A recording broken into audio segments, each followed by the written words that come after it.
is it that is drawing all of these people to form mega churches? I remember, when I was growing up, it was all about, if you had 200 or 300 people in the church, that was considered a large church.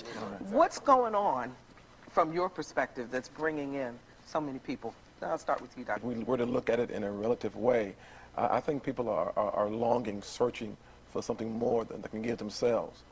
And I think that when you meet the needs of the people, the word spreads. They come really to find out, what can you all do for me? What can you all do for me? What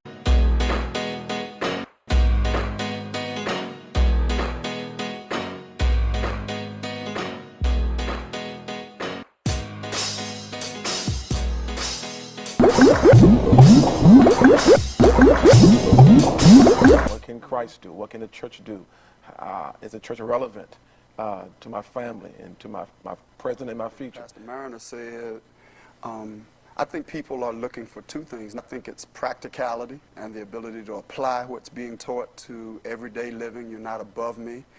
And I think if I look at the four churches, churches don't usually find their assignment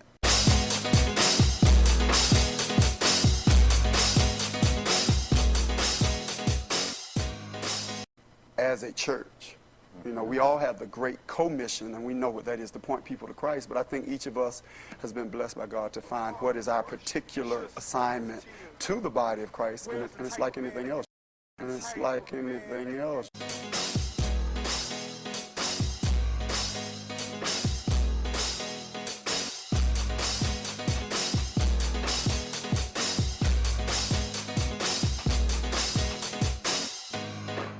You can have a Wendy's, a McDonald's, a Burger King, and a Hardee's, all on the same street, but all of them are doing well because Wendy's makes them fresh. Burger King charbroils, and McDonald's does speed. And so what does Mount Lebanon do? I think our assignment is what we call second dimension believers. So we attract people that are looking for something different than church. They might not be new to a church experience, but they don't really want anything that looks like the trimmings of church. So everything we shape is contrary to church.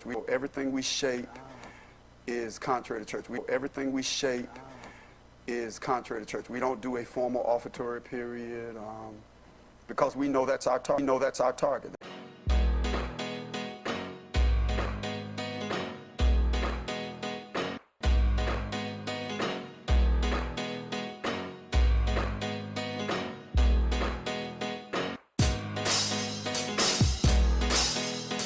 People are looking for something.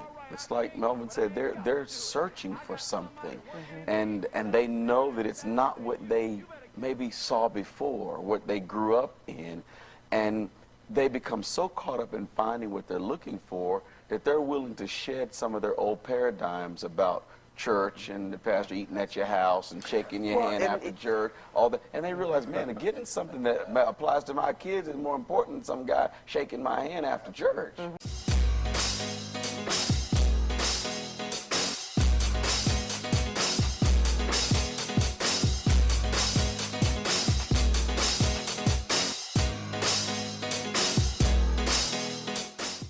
And I was going to ask you about that because a lot of people, that is one of the criticisms that we hear about. One of the about things that can be lost along the way to mega growth is the intimacy that's created and maintained in a small setting. And so these brethren and others have learned how to bridge that gap, because we now have parishioners who perhaps don't expect for the pastor to preach to 4, 5, 6, 8,000 people and stand at the door and shake everybody's hand with sweat running down his head. It's a different clientele. It's a different clientele.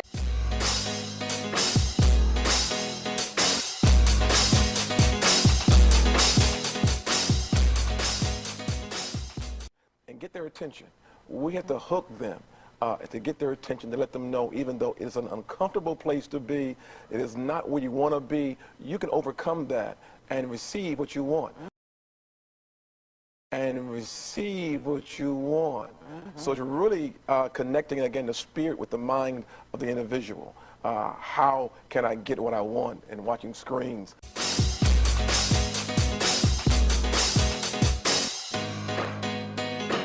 See, the thing that we share in common is that we love people. We care about people. The whole myth, and Rick Warren, the whole myth that when you go to a large church, they don't care about people, all they care about is numbers. Well, the bottom line is, if that was true, nobody would come. That's right. The reason people come is because they feel like somebody loves them. And so we are intentionally doing things to make people feel loved. Yeah.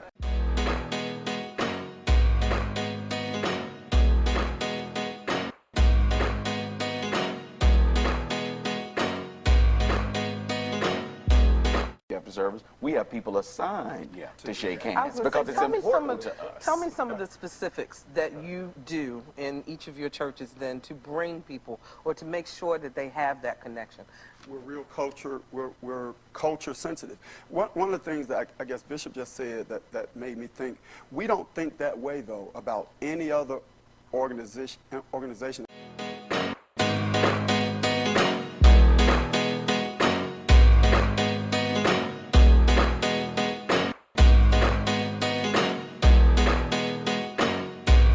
Go to Red Lobster, we don't get concerned. In fact, we don't go to the restaurant where there's not Nobody a in the crowd. parking lot. That's right. Good point. So church is the only place that some people wrestle with that. Exactly. And I think church sometimes, probably the biggest misnomer is we are in business. Biggest misnomer is we are in business. We are in business.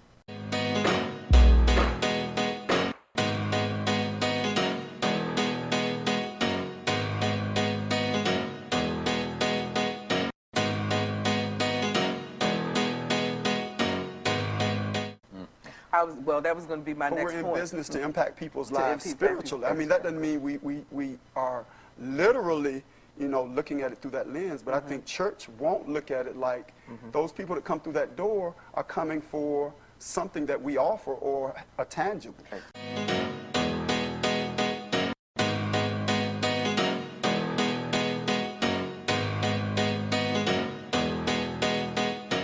People who didn't grow up in church are like, man, this is good. I can go to ATM right at church. They're excited. I can go to this bookstore right. Oh, y'all have this right here.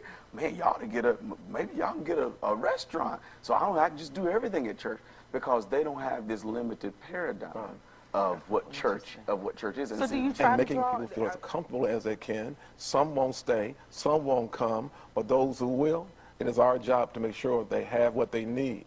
I tell them, I teach them, we ought to be efficient. There are some things in the church that will look like a business. There are some things in the church that will look like a business.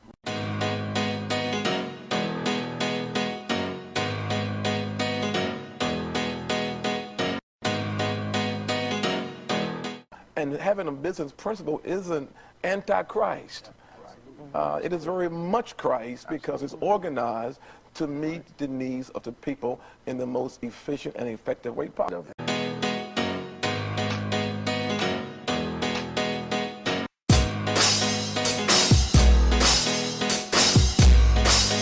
And know that it's not about competition. Right. We all are doing, we all have our own niche.